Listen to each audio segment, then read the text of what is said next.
Bagian ketujuh dengan judul kesetiaan. Mari kita akan pujikan satu pujian. Setia-setialah, setialah sampai mati. Yesus pun sudah setia, setia sampai mati.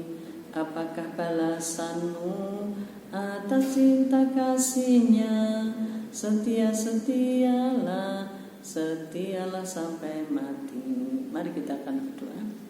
Allah Roh Kudus, biarlah di dalam kami belajar akan firman-Mu, Engkau yang menghidupkan, sehingga firman-Mu benar-benar dapat tertanam dalam hati kami, dan kami dapat menjadi pelaku dari firman-Mu. Ampuni kuduskan kami, biarlah kami mencontoh teladan daripada Engkau dalam seluruh kehidupan kami. Dalam nama Tuhan Yesus kami berdoa, haleluya, amin. Shalom Bapak Ibu Saudara, bagaimana kabar hari ini? Apakah masih bisa merasakan kasih setia Yesus di tengah keadaan yang sekarang ini? Puji Tuhan, karena Yesus tidak pernah berubah kesetiaannya, walaupun kita berubah, Tuhan tetap setia. 2 Tesalonika 3 ayat 3. Walau kita tidak setia, Yesus tetap setia. Karena Yesus tidak bisa menyangkal dirinya. 2 Timotius 2 ayat 13. Yesus tetap menjadi teladan kesetiaan di dalam diri kita. Filipi 2 ayat 5 sampai 11. Setia sampai mati di kayu salib dalam rencana keselamatan manusia, sehingga Allah meninggikan Dia dan mengaruniakan nama di atas segala nama, dan semua lutut akan bertelut. Wahyu 2 ayat 10 mengatakan, barang siapa setia sampai mati akan dapat mahkota.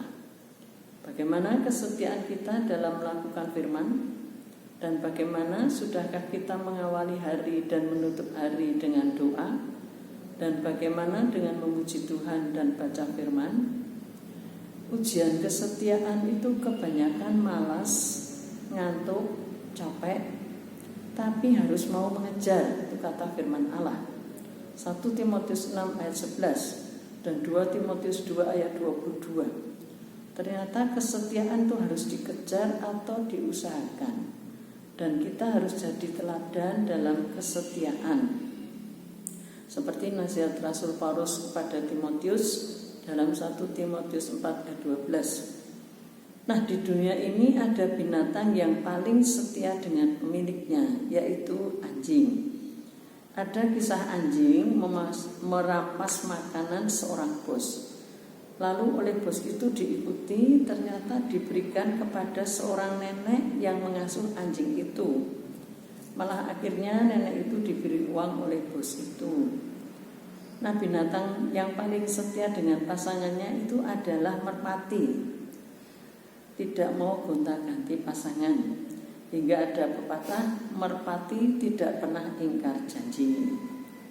Nah, sekarang kita pelajari bagian yang ke-8, kelemah lembutan.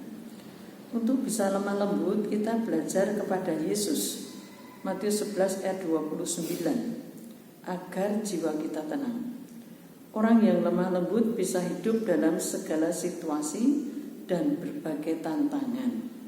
Ternyata di dunia ini ada orang yang paling lemah lembut, yaitu Musa dalam Bilangan 12 ayat 3. Bukti Musa lemah lembut itu pada waktu bangsa Israel berdosa. Lalu Musa bilang dalam Keluaran 32 ayat 32, jangan Tuhan menghukum bangsa Israel, tapi hapuskan saja namaku dari buku kehidupan. Walau lemah lembut, Musa pernah salah. Tatkala bangsa Israel tidak ada air, Tuhan bilang, katakan pada batu itu. Tapi Musa memukul batu itu. Bilangan 20 ayat 8 sampai 12, yang berakibat Musa tidak boleh masuk tanah Kanaan. Nah, sebagai orang pilihan Allah harus memiliki hati yang lemah lembut.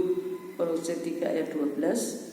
Dan juga dapat membawa orang kepada Tuhan. Efesus 4 ayat 2. Dan menghindari pertengkaran. 2 Timotius 2 ayat 23 sampai 26. sikap lemah lembut itu kepada semua orang. Titus 3 ayat 2. Setiap kita ingin bijak dan berbudi hanya melakukan hikmat yang lahir dari kelemah lembutan. Yakobus 3 ayat 13. Dalam hidup yang penting melakukan firman, hati yang lemah lembut dengan hati yang lemah lembut dalam menghadapi apapun, karena keadaan dunia tidak semakin tenang tapi mungkin suka menentang kita. Nah, izinkan Roh Kudus menolong kita dalam seluruh kehidupan kita. Mari kita akan pujikan. Lingkupiku